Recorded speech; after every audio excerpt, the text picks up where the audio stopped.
US Mexico border પર president ટ્રમ્પે અપનાવેલી સખ્તાઈ બાદ ઇલીગલ ક્રોસિંગ તળિયે પહોંચી ગયું છે, પણ બોર્ડર પર એકલા બાળકોના ક્રોસિંગના પ્રયાસો હજુ પણ યથાવત છે, જેમાં ઇન્ડિયન બાળકોનો પણ સમાવેશ થાય છે.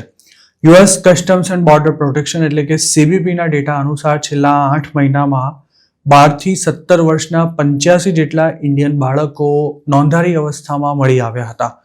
મતલબ કે તેમની સાથે તેમના પેરેન્ટ્સ કે બીજી કોઈ પુખ્ત વયની વ્યક્તિ નહોતી. આ 85 બિનવારસી બાળકોમાં કેટલાક ગુજરાતીઓ પણ હતા.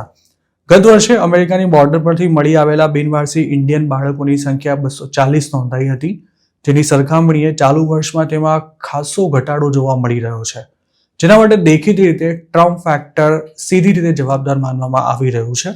જોકે આ આંકડા દર્શાવે છે કે ગુજરાતી સહિતના ઇન્ડિયન ફેમિલીઝ હજુ પણ ઇલીગલી અમેરિકા જવાના પ્રયાસો કરી જ રહ્યા છે અને તેના માટે બાળકોનો ઉપયોગ પણ કરાઈ રહ્યો છે.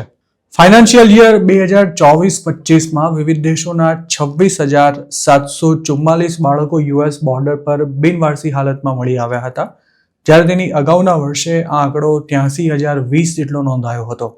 તેની સરખામણીએ ચાલુ વર્ષમાં અમેરિકન બોર્ડર પરથી બિનવારસી બાળકો મળવાનું પ્રમાણ 68% જેટલું ઘટી ગયું છે.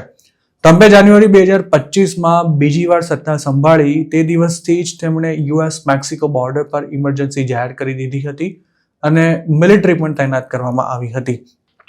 ટ્રમ્પના આગમન બાદ ઇલીગલ બોર્ડર ક્રોસિંગમાં ઘટાડો નોંધાયો છે, પણ તે સંપૂર્ણપણે બંધ નથી થયું અને હવે પકડાયા વિના લોકોને બોર્ડર ક્રોસ કરાવાઈ રહી છે.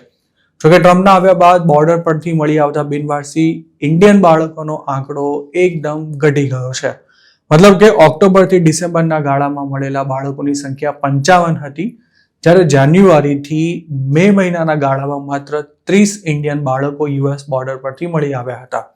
ઇન્ડિયન સેન્ટ્રલ એજન્સીઝ અને હ્યુમન સ્મગલિંગ ઓપરેશન વિશે જાણકારી ધરાવતા સૂત્રોનું માનીએ તો બાળકોને બિનવારસી હાલતમાં અમેરિકાની બોર્ડર પર છોડી દેવા તે એક ઇરાદાપૂર્વકની રણનીતિ છે.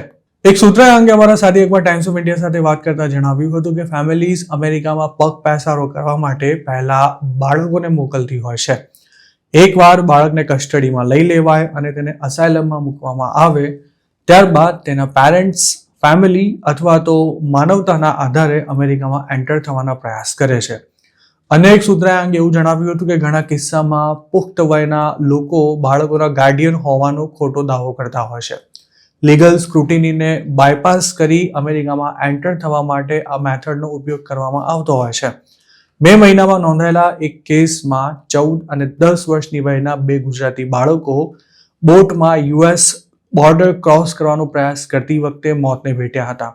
આ ઘટનામાં ડૂબી ગયેલા પરંતુ જીવતા બચાવી લેવાયેલા તેમના પેરેન્ટ્સ અને લગભગ અન્ય 1 ડઝન લોકો અમેરિકામાં ઇલીગલી દાખલ થવાનો પ્રયાસ કરી રહ્યા હતા તે વખતે જ તેમની બોટ દરિયામાં પલટી ગઈ હતી.